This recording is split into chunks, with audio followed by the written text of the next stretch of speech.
بسم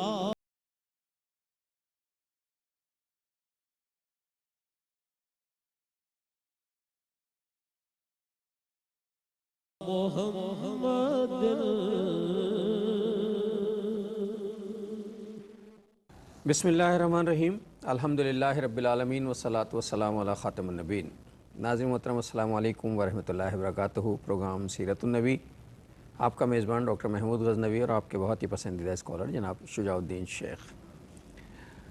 سیرت النبی کے حوالے سے پچھلے جتنے پروگرام آپ کی خدمت میں پیش کیے گئے ہیں، ان میں پچھلے سے پچھلا پروگرام اور پچھلا پروگرام جو ہے یعنی دو پروگرام، ان میں نبی محترم صلی اللہ علیہ وسلم کے حوالے سے گفتگو جاری تھی اور آپ کے اخلاق اور آپ کی شخصیت کے مختلف شمائل پر اور اوصاف پر گفتگو جو ہے وہ جاری ہے۔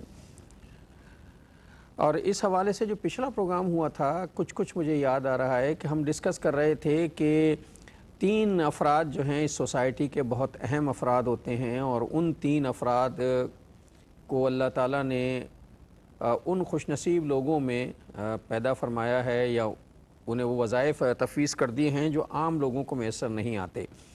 مثلا پہلے والدین ہیں کہ جہاں بچوں کی تربیت کی ذمہ داری والدین پر ہے، اس لیے والدین کے مرتبے کو بہت بلند قرار دیا گیا، اور دوسرا وہ آدمی ہے جو اس سوسائٹی میں استاد کے منصب پر فائز ہے۔ یہ تدریس کا پیشہ جو ہے یہ رسولوں کی سنت ہے، رسولوں کے وظائف میں شامل ہے، یہ انبیاء کی وراثت ہے، چونکہ رسول محترم صلی اللہ علیہ وسلم خود معلم اخلاق بنا کر بھیجے گئے تھے۔ تیسرا طبقہ جو ہے وہ معاشرے میں علماء کرام کا طبقہ، یہ بھی بہت معزز طبقہ ہے، اور کہتے ہیں کہ ایک عالم دین کی صحبت میں بیٹھنے سے آدمی کی دنیا سنور جاتی ہے، اور ایک عالم دین کو دیکھنا بھی جو ہے وہ ایک درجے کی عبادت ہی قرار پاتی ہے اگر متقی پرہیزگار عالم ہے۔ یہی صورتحال استاد کی ہے کہ اس کا مرتبہ بہت بلند ہے، اور والدین کا مرتبہ تو بہت ہی بلند ہے۔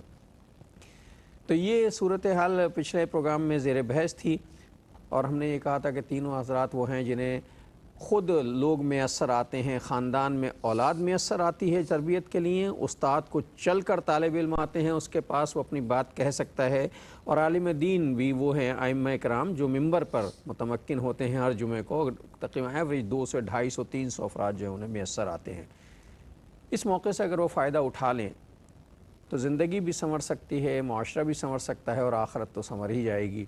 تو میرا خیال ہے کچھ ایسی ہی باتیں جو ہیں وہ جاری تھیں، مجھے بقیہ تو نہیں پتہ، شجاع صاحب بتائیں گے۔ السلام علیکم۔ وعلیکم السلام ورحمۃ کیسے اللہ مزاج وبرکاتہ؟ ہیں آپ کے؟ اللہ کا شکر، آپ خیریت سے؟ اللہ کا شکر ہے۔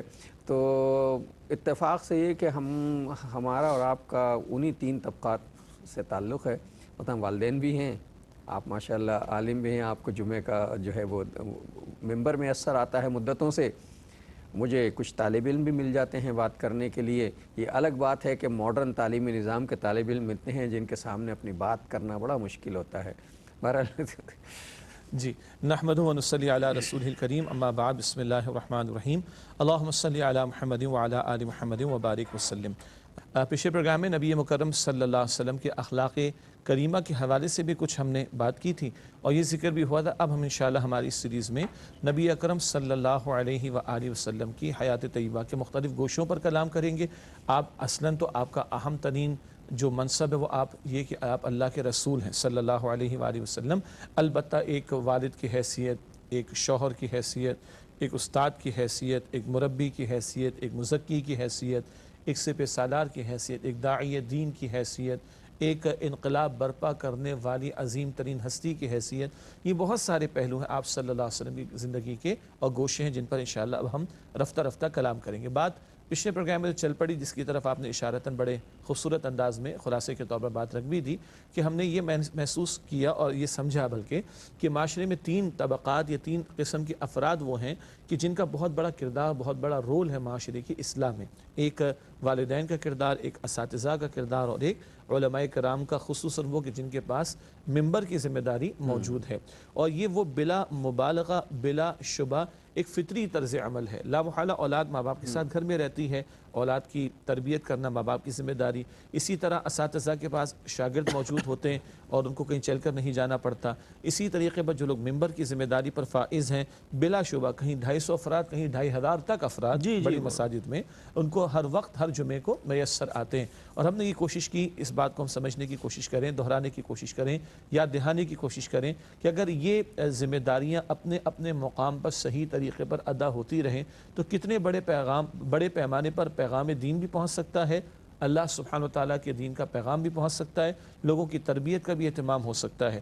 لیکن کیا کہیں، اس پر بھی ہم نے کچھ اظہار غم اور اظہار افسوس کیا تھا کہ جن کی آج تربیت کی ذمہ داری ہے، آج ان کو بھی تربیت کی بہرحال ضرورت اصل ذمہ دار، اصل تربیت انہی کو چاہیے، تبھی یہ سلسلہ آگے بڑھ سکے گا۔ نہ والدین ہمارے تربیت یافتہ ہیں، مجھے معاف کیجیے گا، چونکہ میڈیا اورینٹیڈ جنریشن ہے یہ۔ میں نے ایک جگہ یہ بات کہہ دی تو بڑے ہمارے ایک کولیگ ہیں، استاد ہیں، ناراض ہوئے اس بات پر، مطلب ناراض یہ کہ انہوں نے اختلاف رائے کیا۔ میں نے کہا بھی آج کی ماں جو ہے وہ ماضی کی ماں جیسی نہیں ہے۔ اس کی وجہ یہ کہ یہ نسل جو آئی اسے پروان چڑھایا میڈیا نے، اس کے بعد والی نسل یہ دوسری نسل ہے میڈیا کی۔ تو ظاہر ہے جو میڈیا کی تربیت یافتہ ماں تھی، اس نے جو بچے تربیت دی ہے وہ میڈیا جیسے تربیت یافتہ، تو پھر باقی سب میڈیا کے گود میں ہوا۔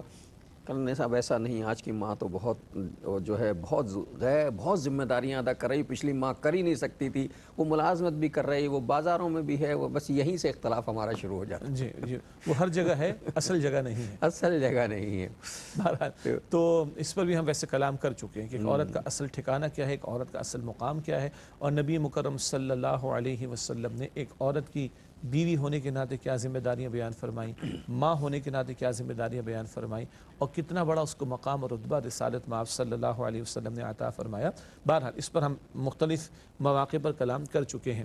تو بات یہ چلی تھی کہ ان طبقات یا ان افراد کے حوالے سے بہت بڑی ذمہ داری کا معاملہ بنتا ہے، ماں باپ ہیں، اساتذہ ہیں، اور ممبر کی ذمہ داری جن افراد کے پاس ہے ان پر ہم نے کلام کیا۔ ایک اور نقطہ جو تفصیل سے ہمارے سامنے آیا تھا وہ یہ تھا کہ ہمیں کوشش کرنی چاہیے، خاص طور پر وہ لوگ کہ جو ممبر کی ذمہ داری پر ہیں، دین کی دعوت کا عمل کر رہے ہیں، کہ وہ متفق علیہ باتوں کو لوگوں کے سامنے رکھیں، یعنی اختلافی اور فرقہ واریت کے مباحث کو نہ چھیڑا جائے، بلکہ امت کو ایک متوازن اور بیلنسڈ اور ایک متفق علیہ یعنی متفقہ قسم کا اور اگریڈ اپون قسم کا میسج دیا جائے۔ قرآن حکیم جب نصارہ سے کلام کرنے کو کہتا ہے تو قرآن فرماتا ہے سورہ آل عمران کی آیت نمبر 64 میں، قُلْ يَا أَهْلَ الْكِتَابِ تَعَالَوْا إِلَىٰ كَلِمَةٍ سَوَاءٍ بَيْنَنَا وَبَيْنَكُمْ أَلَّا نَعْبُدَ إِلَّا اللَّهِ۔ اے نبی مکرم صلی اللہ علیہ وسلم فرما دیجئے، اے اہل کتاب آؤ ایک ایسی بات کی طرف جو ہمارے تمہاری درمیان مشترک ہے، ہم اللہ کے سوا کسی کی عبادت نہ کریں اور اس کے ساتھ کسی کو شریک نہ کریں۔ حاصل کلام بات یہ ہو رہی تھی، پچھلے پروگرام میں اس کو ہم نے تفصیل سے بیان کیا کہ ہم میں اور نصارہ میں بہت زیادہ فرق ہے، لیکن قرآن کہتے ہیں بات کہاں سے شروع کی جائے جو کہ مشترکہ ہو۔ ایک اللہ کی عبادت کرنے کی دعوت ان کی کتاب میں بھی موجود ہے، ان کی تعلیمات میں بھی موجود ہے۔ ہم مسلمانوں میں تو اختلافی باتیں بہت کم ہیں اور مشترکہ باتیں بہت زیادہ ہیں، تو ہمیں کوشش کرنی چاہیے کہ مشترکہ امور کی دعوت دی جائے تاکہ لوگوں کو قریب کیا جا سکے، لوگوں کو جوڑا جا سکے۔ ہم بہت ٹوٹ چکے ہیں۔ اچھا، اختلافی امور میں شعیب صاحب ایک خطرہ بھی تو بڑا موجود ہے، خطرہ ایمان کا بھی موجود ہے، خطرہ جو ہے اپنے اعمال کا بھی موجود ہے کہ جب ہم اختلافات پیدا کریں گے اس کے نتیجے میں نہ جانے وہ کتنے ملٹیپلائی ہوں گے، امت میں کتنا خلفشار پیدا ہوگا، تو وہ اگر خلفشار پیدا ہوگا اس کے سارا ذمہ دار تو میں ہوں گا نا۔ بالکل صحیح بات ہے، اور اللہ تعالیٰ محفوظ رکھے ہمیں اس سے۔ اور یہ بھی میں نے ایک مثال دی تھی، یعنی بہت پہلے کیو ٹی وی پہ ایک جو فلیئر چلتا تھا گلدستہ مختلف مکاتب فکر کا، تو ہماری کوشش تو یہ ہونی چاہیے کہ ہم امت کو ڈیوائڈ نہ کریں بلکہ ہم امت کو یونائٹ کرنے کی کوشش کریں، ہم امت کو جوڑنے کی کوشش کریں۔ اور حضور نبی اکرم صلی اللہ علیہ وسلم تو لوگوں کو مسلمان کرنے کو آئے تھے، وہ رحمت للعالمین بن کر آئے تھے، دائرہ اسلام میں داخل کرتے تھے۔ مجھے معاف کیجیے گا، ہم دائرہ اسلام سے خارج کرنے پہ تلے رہتے ہیں۔ گلی گلی میں کفر کے فتوے، ذرا سی بات پہ ذرا اختلاف ہو تو کفر کے فتوے، اللہ اکبر کبیرہ۔ بخاری شریف کی حدیث ہے، حضور نبی اکرم صلی اللہ علیہ وسلم نے فرمایا جس نے کسی دوسرے کو کافر کہا اور وہ نہیں ہے تو یہ لوٹ کر کہنے والے پر آئے گا۔ اللہ اکبر، اتنے آرام سے لوگ، حساسیت کتنی ہے اس بات کی، اور ہمارے علماء نے، ہمارے اسلاف نے ہمیں سکھایا۔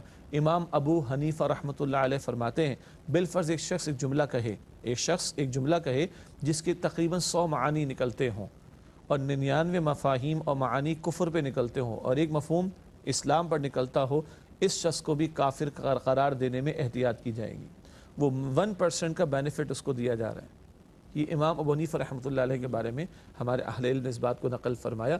اتنی احتیاط کا پہلو، اتنی احتیاط کا پہلو یہ ہمارے اسلاف نے ہمیں سکھایا. اور معراج کی شب کا واقعہ بہت سارے مشاہدات نبی اکرم صلی اللہ علیہ وسلم کو کرائے گئے. ابن ماجہ شریف کی روایت میں بھی ذکر آتا ہے حضور علیہ الصلوۃ والسلام کو مشاہدہ کرا گیا. کچھ لوگوں کی لمبی لمبی زبانیں ہیں اور بڑی بڑی قینچیوں سے ان کو کاٹا جا رہا ہے. آپ نے فرمایا جبرائیل یہ کیا ماجرا؟ تو جبریل فرماتے ہیں، عرض کرتے ہیں علیہ السلام اے اللہ کے رسول مکرم صلی اللہ علیہ وسلم یہ آپ کی امت کے واعظین ہوں گے. واعظین، واعظ کرنے والے، گفتگو کرنے والے، خطاب کرنے والے، اوریٹرز، تقریر کرنے والے. یہ آپ کی امت کے واعظین جن کی باتوں سے امت ٹوٹتی تھی، امت میں افتراق پیدا ہوتا تھا، امت ٹوٹ جایا کرتی تھی. یہ ان واعظین کا حال ہوگا. لمبی لمبی زبانیں اور بڑی بڑی قینچیوں سے ان کو بار بار کاٹا جا رہا ہوگا. یہ مشاہدات میں سے ایک مشاہدہ معراج کی شب کا ہے جو امام الانبیاء صلی اللہ علیہ وسلم کو کرایا گیا. اب میں دیکھوں، ہم دیکھیں ہماری ذات اس امت کو جوڑنے کی طرف مائل ہے. ہمارے ہاں ایک اور خطرناک صورتحال پیدا ہو گئی ہے جس پر ہمیں اب محتاط ہونے کی ضرورت ہے. جہاں میڈیا کے بہت سے فوائد ہیں وہاں میڈیا کے بہت ہی خوفناک نقصانات بھی ہیں. اسے ہم یہ دو دھاری تلوار ہے، دونوں طرف سے کاٹتا ہے. بالکل.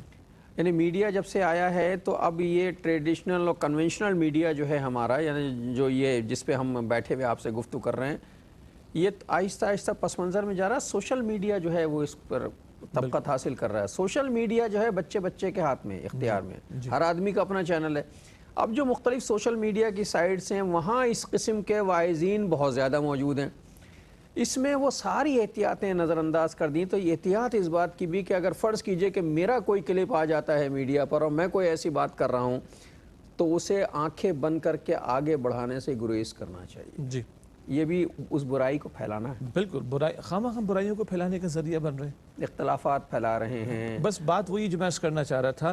میں یہ دیکھتا ہوں کہ آج میرا کردار اور میرا رول اس امت کو جوڑنے والا ہے یا توڑنے والا ہے.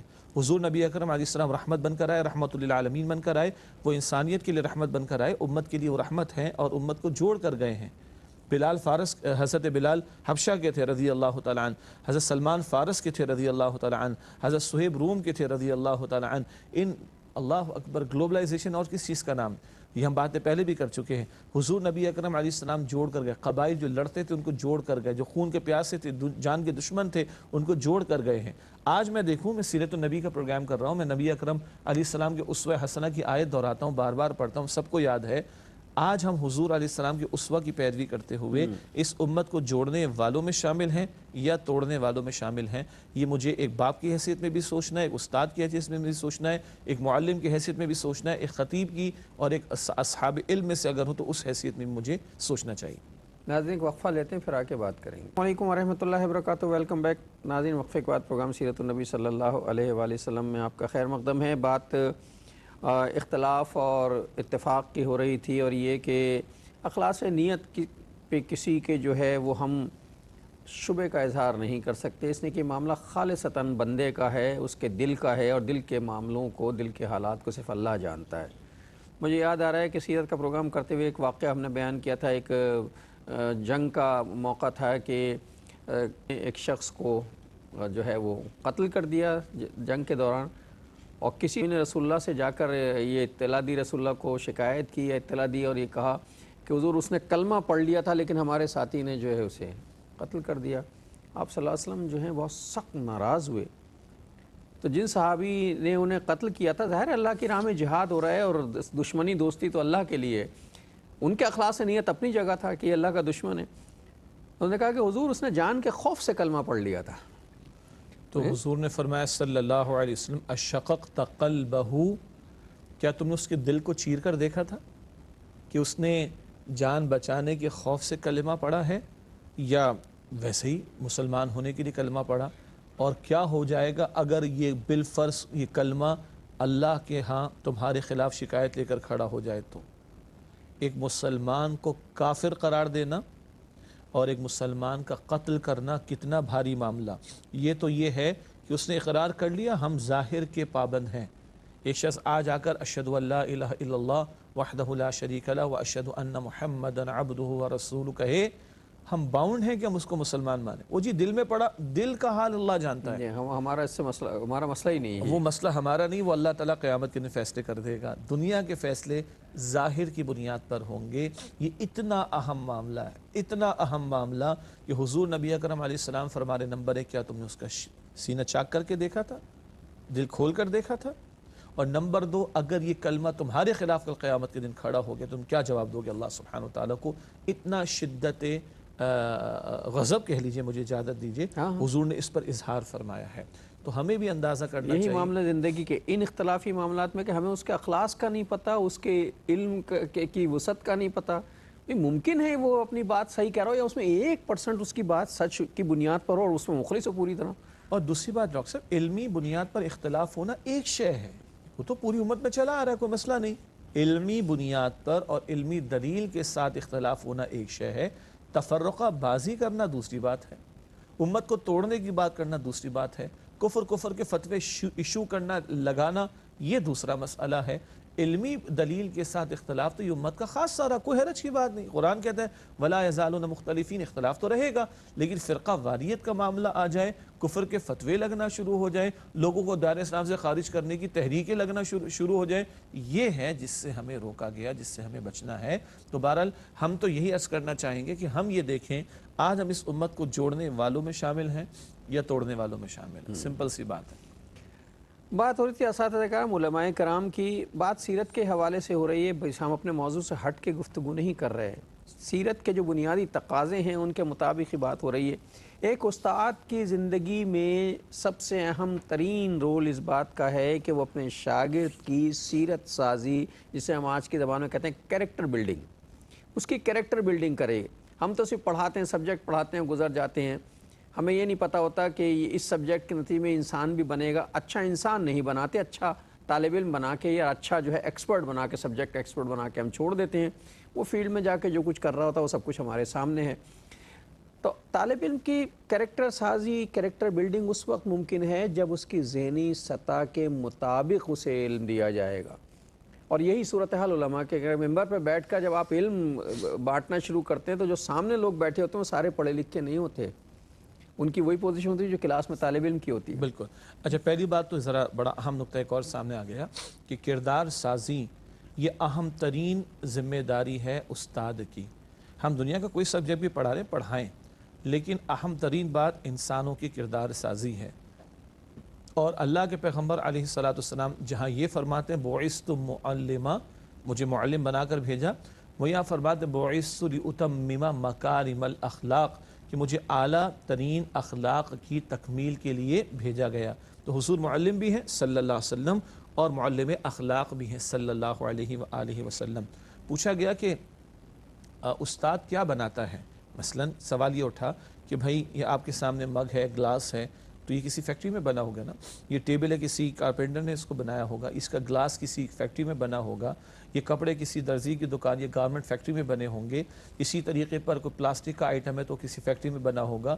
تو فیکٹری میں یہ بنتا ہے, فیکٹری میں یہ بنتا ہے, فیکٹری میں وہ بنتا ہے. وہ بنانے والے کاریگر ہیں. وہ بنانے والے کاریگر ہیں. استاد کے کیا بنتا ہے؟ کہا استاد کے ہاں انسان پروڈیوس ہوتے ہیں, استاد کے ہاں انسان بنتے ہیں. یہ اہم ترین رول ہے ایک استاد کا. یہ ایک باپ کی حیثیت میں بھی ہوگا, ایک ماں کی حیثیت میں بھی ہوگا, اور اگر اسکول, کالج, یونیورسٹی یا کسی مدرسے یا کسی اور تعلیمی نوعیت کے ادارے کا کوئی فرد ہے جو معلم ہے, جو استاد ہے, یہ اس کے بھی کرنے کا کام ہے. اور یہ اہم ترین کردار سازی کا رول آج ہی نگلیکٹڈ ہو گیا. آج ہمارے تعلیمی اداروں سے ڈگری یافتہ افراد پیدا کیے جاتے ہیں, اچھے انسان نہیں پیدا کیے. تربیت یافتہ افراد کی کمی, کردار سازی کی کمی, اور جو لوگ مارکیٹ میں بیٹھے ہیں جن کو انپٹ چاہیے ہے ڈفرینٹ ایکسپرٹیز رکھنے والوں کا, کسی کو انجینئرس چاہیے, کسی کو چارٹرڈ اکاؤنٹنٹس چاہیے, کسی کو MBS چاہیے, کسی کو اور فیلڈ کی ایکسپرٹیز رکھنے والے, سب کا رونا یہی ہے. بات کرنے کی تمیز نہیں, معذرت کے ساتھ, انتہائی معذرت کے ساتھ, ادب نہیں آتا. تو ادب سکھائیں. ہمارے تعلیمی نظام سے جو سب سے بڑا ہمیں جو دھچکا لگا ہے وہ یہ کہ ہمارے تعلیمی نظام سے پہلے ہوتا تھا تعلیم و تربیت کا ادارہ, لکھا ہوتا تھا اسکولوں میں تعلیم و تربیت کا ادارہ, اب لکھا ہوتا اعلیٰ تعلیم کا ادارہ, لکھا ہوتا اعلیٰ انگریزی میڈیم کا ادارہ, یا اگر مذہبی تعلیم بھی تو اعلیٰ انگریزی میڈیم کے ساتھ دینی تعلیم کا ادارہ. کہیں یہ نہیں لکھا ہوتا ہے تربیت ہے، تعلیم و تربیت میں سے تربیت جو ہے مائنس ہو گئی، صرف تعلیم رہ گئی۔ جاپان کے بارے میں بتایا گیا کہ وہاں ابتدائی 3 سالوں میں یا 3-4 سالوں میں کوئی سبجیکٹ نہیں پڑھایا جاتا، صرف اخلاقیات پڑھائے جاتے ہیں۔ اور یہ مسلمانوں کا سبجیکٹ ہے۔ مسلمانوں کے 2 چیزیں بنیادی حیثیت رکھتی تھی تعلیم میں، ایک اخلاقیات اور ایک فلسفی۔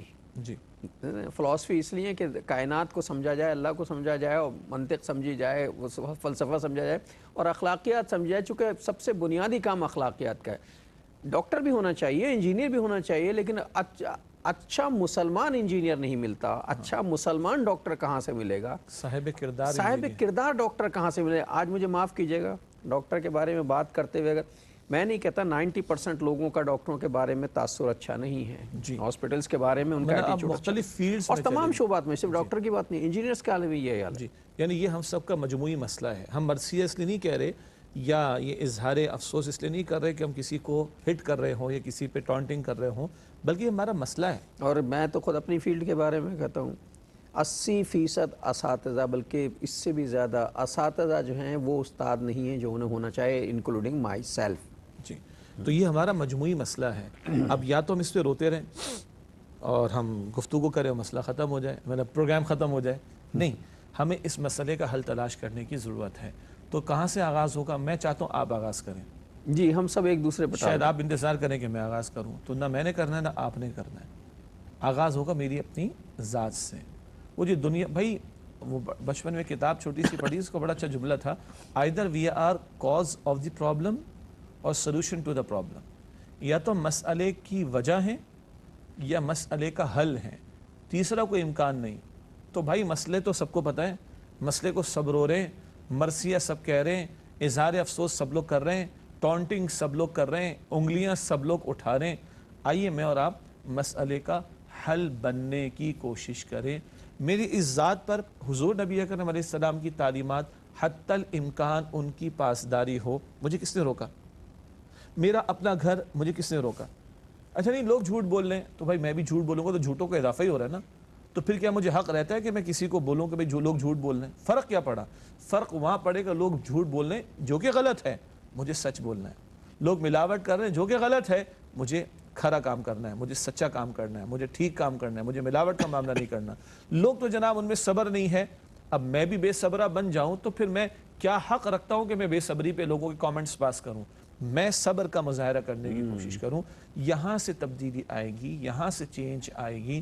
اس کے لیے میں کوئی تعلیمی ادارے کا انتظار کروں یا اگر میں ینگسٹرز میں سے ہوں، میرے ماں باپ کا انتظار کروں وہ تربیت یافتہ ہو جائیں پھر یہ کام شروع ہوگا؟ I should not wait for that, I should start right now for myself. چاہے میں استاد ہوں تو مجھے یہ کام شروع کرنا ہے، میں ماں باپ میں باپ ہوں تو مجھے یہ کام کرنا ہے، کوئی ماں ہے تو اس کو یہ کام کرنا ہے، کوئی معلم ہے اس کو یہ کام کرنا ہے، کوئی مسجد میں خطیب کے منصب پر بیٹھا ہے، اپنی ذات سے آغاز کرنا ہے۔ تب تو ہم شاید اس مسئلے کا حل تلاش کرتے رہیں گے، ورنہ 1-2-4 پروگرام اور کر لیں گے، اظہار افسوس ہو جائے گا، ٹانٹنگ ہو جائے گی، لان تان ہو جائے گا، مسئلہ اصل میں جو بنیادی نوعیت کا کام ہے کرنے کا، دیکھیے کسی قوم کو کس قسم کے نوجوان چاہیے ہوتے ہیں، اس کا تعین اس بات سے ہوتا ہے کہ اس قوم کے نوجوانوں کے لیے نصاب تعلیم کیا ترتیب دیا گیا ہے، ٹریننگ کا طریقہ کیا اختیار کیا گیا ہے، تربیت کا طریقہ، پڑھانے ہمیں کیا پڑھانا چاہیے، کیا سکھانا چاہیے کہ اچھا ڈاکٹر پیدا کریں، کس طریقے سے موٹیویٹ کرنا چاہیے کہ ایک اچھا مسلمان انجینئر پیدا کریں، ایک اچھا استاد، ذمہ دار استاد پیدا کریں۔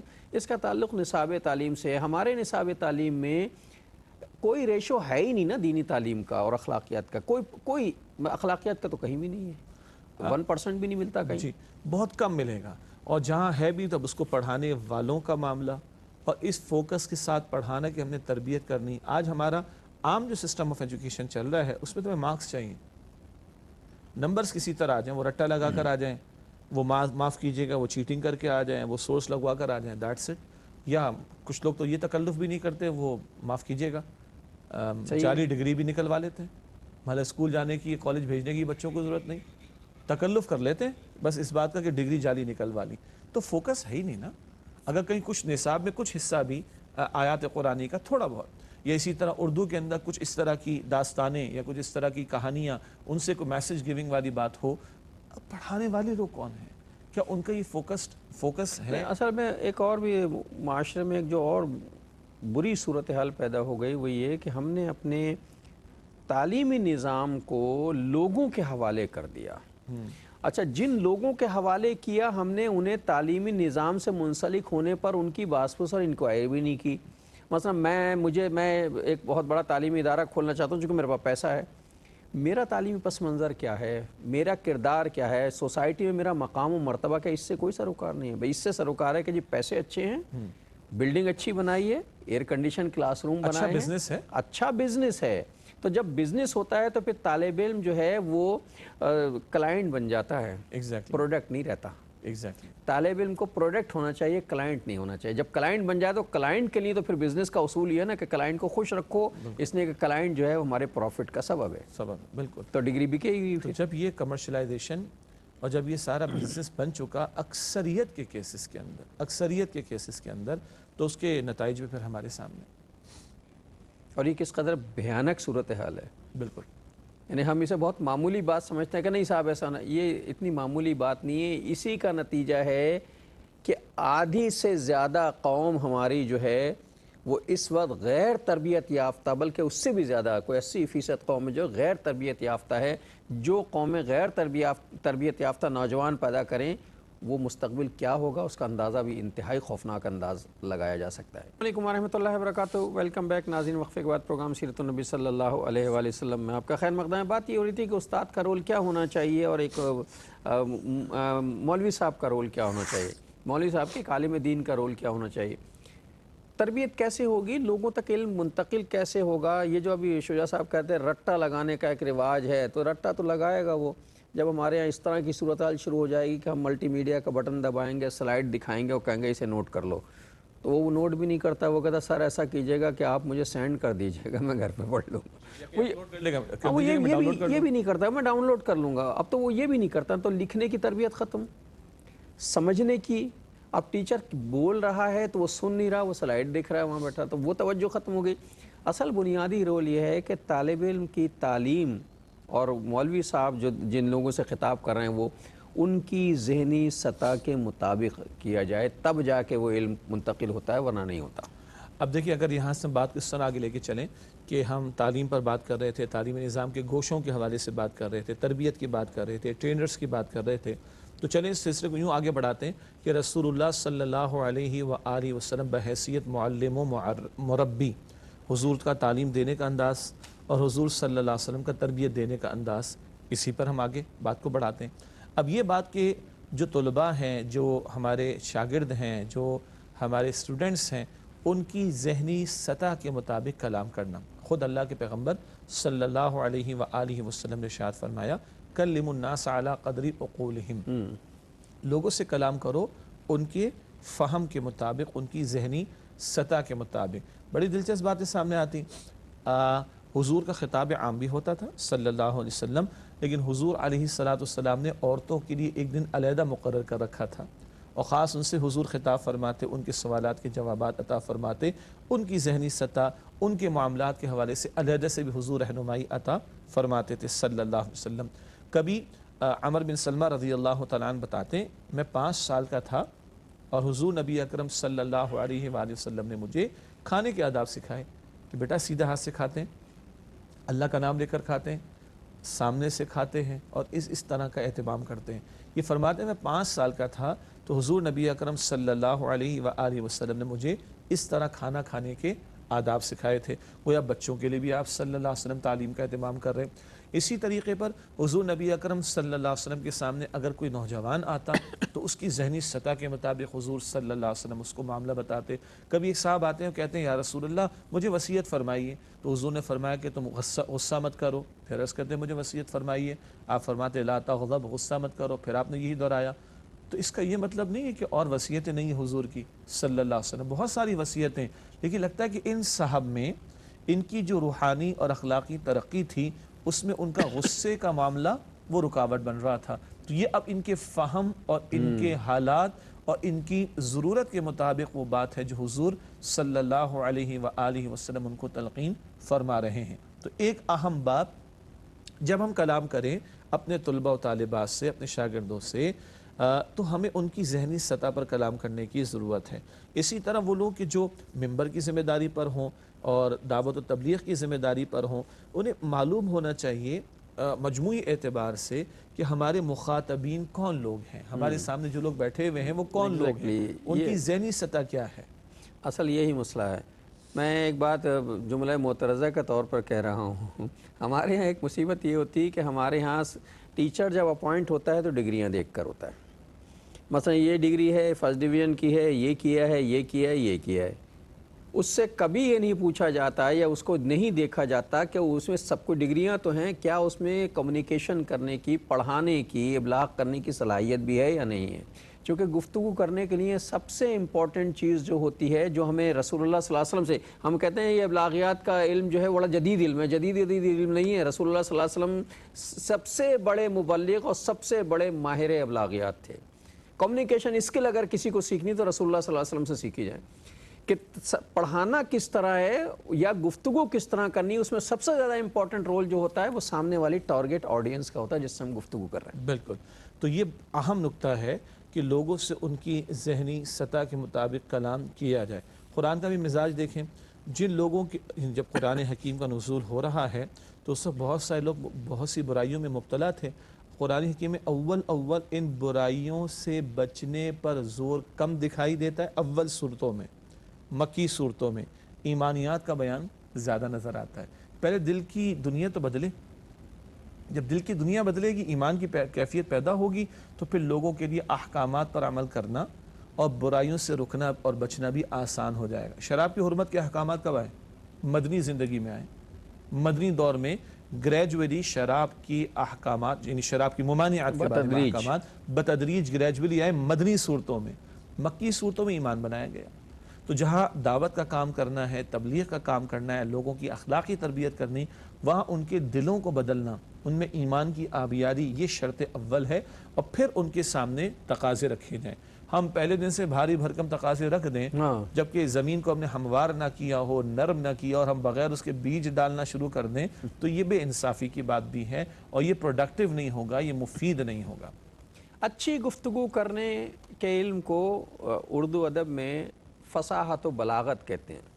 فصیح وہ جو اپنے عہد کے زبان کے مطابق گفتگو کرتا ہے۔ رسول اللہ صلی اللہ علیہ وسلم جب بدوؤں سے گفتگو کرتے تھے، جنہیں آپ کہتے ہیں مختلف قبائل کے، جنہیں چھوٹے قبائل کے لوگ ہوتے ہیں، جنہیں کیا کہتے ہیں، تو ہر قبیلے سے اس کی زبان اور اس کے زبان کے محاورات میں گفتگو کرتے تھے تاکہ وہ سمجھ جائے۔ بالکل، دیہاتیوں سے دیہاتیوں کے محاورے میں گفتگو ہوتی تھی، شہریوں سے شہریوں کے محاورے میں۔ بالکل، کیونکہ عربی زبان کے مختلف ڈائلیکٹ بھی ہیں اور مختلف لہجے بھی ہیں، اس کا بھی حضور نبی اکرم صلی اللہ علیہ وسلم خیال رکھتے، اور پھر مثالیں ایسی عطا فرماتے کہ جس سے لوگوں کو سمجھنا بڑا آسان ہو۔ مثال کے طور پر مثالیں بڑی عام فہم ہوتی۔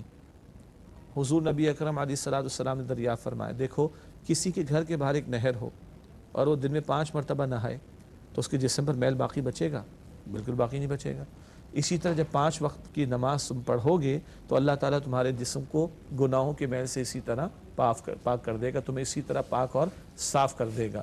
یہ ہے لوگوں کی فہم کے مطابق گفتگو کرنا۔ آج ایک بہت بڑی رکاوٹ جو ابلاغ میں پیش آتی ہے، وہ کبھی بڑی مرقع قسم کی اور مسجع قسم کی اصل میں اس زبان، میں اپنی قابلیت، مجھے اپنی قابلیت دکھانی ہوتی ہے نا۔ میں بہت پڑھا لکھا آدمی ہوں جناب، اور کیا میں، آپ تو کیا جناب، ہم عابد شب زندہ دار ہیں، آپ تو سرتاپا گناہگار، ہم تو محاسن و محاسب کا مرقع ہیں۔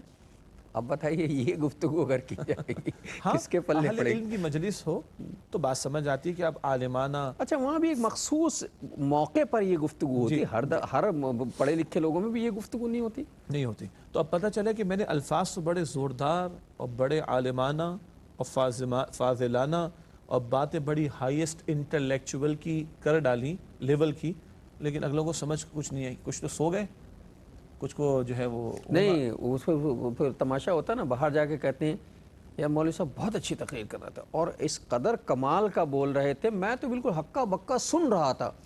دوسرے نے پوچھا کیا کہہ رہے تھے، کہ یہ نہیں پتا کیا کہہ رہے تھے، کچھ کہہ رہے یہ بات نہ ہو۔ تو اسی لیے حضور فرما رہے ہیں صلی اللہ علیہ وسلم، کلموا الناس علی قدر عقولہم، لوگوں سے کلام کرو ان کے فہم کے مطابق۔ اس میں ایک اور بات بھی میں عرض کروں، جو استاد ہے، جو صاحب علم ہے، جو معلم ہے، خطیب ہے، اس کو لوگوں کے درمیان زندگی بھی گزارنی چاہیے، تاکہ ان کے احوال سے ان واقف کے احوال سے واقفیت ہو، ان کے معاملات سے واقفیت ہو۔ پتہ چلے میرے سامنے ایسے لوگ موجود ہیں کہ جو مالی اعتبار سے بڑے کمزور ہیں، اور میں انفاق بھی مالی انفاق، اس کے بڑے بڑے فضائل ان کے سامنے بیان کرنا شروع کر دوں تو یہ مناسب بات نہیں۔ یہاں تو بیچاروں کو فاقوں کی نوبت آئی ہوئی ہوتی ہے، یہاں تو ان کے پاس دو وقت کی روٹی بڑی مشکل سے میسر آتی ہے، تو یہاں تو کوئی قناعت کی بات کرنی ہوگی، کوئی صبر کی بات کرنی ہوگی، جو ان سے متعلقہ گفتگو ہوگی، بجائے اس کے کہ میں ان لوگوں کے سامنے جو مالی اعتبار سے وسعت کم رکھتے ہوں اور بلند و بالا فضائل بیان کرنا شروع کر دوں مالی انفاق کے اعتبار سے۔ تو ایک اہم بات جس نے تعلیم بھی دینی ہے، تربیت بھی کرنی ہو، اصل زور ہمارے اس بات پر ہے، اسے لوگوں کے احوال کا بھی علم ہونا چاہیے۔ اور حضور کا معاملہ کیا تھا؟ صلی اللہ علیہ وسلم صحابہ کرام کے درمیان بیٹھتے تھے، اور سب کے بارے میں جانتے تھے جی، اور کسی وقت تفصیل بیان کریں گے، سب کو اچھی طرح جانتے بھی تھے، اور اگر کہیں بلکہ اشارہ کر دوں کوئی گیٹ اپ میں بھی تبدیلی آتی تھی تو حضور پوچھتے تھے۔ عبد الرحمن بن عوف رضی اللہ تعالیٰ آج عنہ کا، تبدیل حالات بدلے سے ہیں۔ ہاں کچھ گیٹ اپ چینج ہے، بھئی خیریت تو ہے؟ یا رسول اللہ صلی اللہ علیہ وسلم میرا نکاح ہو گیا۔ اچھا ماشاءاللہ مبارک ہو۔ حضور نے فرمایا تم نے مہر دیا؟ جی اتنا مہر میں نے سونا دیا، گولڈ، اور اچھا ولیمہ ضرور کرنا۔ ضمناً ایک اہم بات، ہماری طرح کوئی ہم میں سے کوئی ہوتا اچھا بلایا بھی نہیں، اور حضور نے کوئی اچھا مجھے تو اس بات پہ حیرت ہوتی ہے کہ ہم اس پہ بہت بات کر چکے ہیں، لیکن میں صرف ویسے ہی دہرا رہا ہوں، اسے کئی مرتبہ بات ہو چکی۔ ہمیں اس بات پہ شعیب صاحب نے کہا شکایت ہوتی ہے کہ بھائی بس چاہیے ہمارے آپ کے تعلقات ختم، ہمیں تو شادی پہ بھی نہیں بلایا، نکاح پہ بھی نہیں بلایا۔ رسول اللہ موجود ہوں جن کے درمیان، تو اس سے بڑی سعادت کیا ہو سکتی ہے کہ نکاح رسول اللہ سے پڑھوایا جائے، نکاح پہ بھی نہیں بلایا، دعوت میں بھی نہیں بلایا، جی، اور حضور نے اس اس کا برا بھی نہیں منایا، پتہ چلا کہ اس میں کوئی ایشو نہیں ہے۔ تو یہ تھا کیا، ان کے گیٹ اپ میں کچھ تبدیلی نظر آئی تو حضور نے پوچھ لیا۔ ایک صحابی تشریف لائے، ان کے بال کچھ بے ترتیب نظر آئے تو حضور نے فرمایا کیا اچھا ہو بھائی، تم اپنے بالوں میں تیل بھی لگا دیا کرو، تم اپنے بالوں کی کنگھی بھی کر لیا کرو۔ تو اپنے صحابہ کو اس طرح حضور جانتے تھے اور ان کے احوال سے واقف ہوتے تھے۔ اب جو تربیت ہوگی وہ بالکل ٹو دی پوائنٹ ہوگی، ایک ایک فرد کے اعتبار سے۔ خطابت جب ہوگی تو عمومی بات ہوگی، تربیت جب بات ہوگی تو وہ انڈیویجول لیول پر ہوگی۔ ناظرین محترم، آج کا پروگرام جو ہے وہ یہاں ختم ہو رہا ہے۔ بات اصل میں شروع ہوئی ہے تربیت کے حوالے سے، اور میں چاہتا ہوں کہ اس پر بات ہونی چاہیے۔ اس نیک اساتذہ کے لیے بھی بہت ضروری ہے، علماء کرام بھی اساتذہ ہی ہیں، ان کے لیے بھی بہت ضروری ہے، اور والدین کے لیے بھی بہت ضروری ہے۔ تو انشاءاللہ اگلے پروگرام کا آغاز ہم یہیں سے کریں گے۔ اگلے پروگرام تک جانے کے لیے میں آج کا پروگرام ختم کروں گا، اور آج کا پروگرام ختم کرنے کے لیے میں شجاع صاحب سے حدیث ہدیہ کرواؤں گا۔ تو میں شجاع صاحب سے درخواست کروں گا آج کی حدیث ہدیہ کر دیں گے۔ اللہ کے پیغمبر صلی اللہ علیہ وآلہ وسلم ارشاد فرمایا، قیامت کے دن مومن کی ترازو میں سب سے بھاری شے اس کے اچھے اخلاق ہوں گے۔ حدیث شریف مکمل ہوئی۔ اللہ تعالی ہمیں عمدہ اخلاق اختیار کرنے کی توفیق عطا فرمائے۔ اور ناظرین، اس کے ساتھ ہی ہمارے آج کے پروگرام کا وقت ختم ہوا۔ اگلے پروگرام تک کے لیے جناب شجاع الدین شیخ اور اپنے میزبان ڈاکٹر محمود غزنوی کو اجازت دیجیے۔ اللہ نگہبان، والسلام علیکم ورحمۃ اللہ وبرکاتہ۔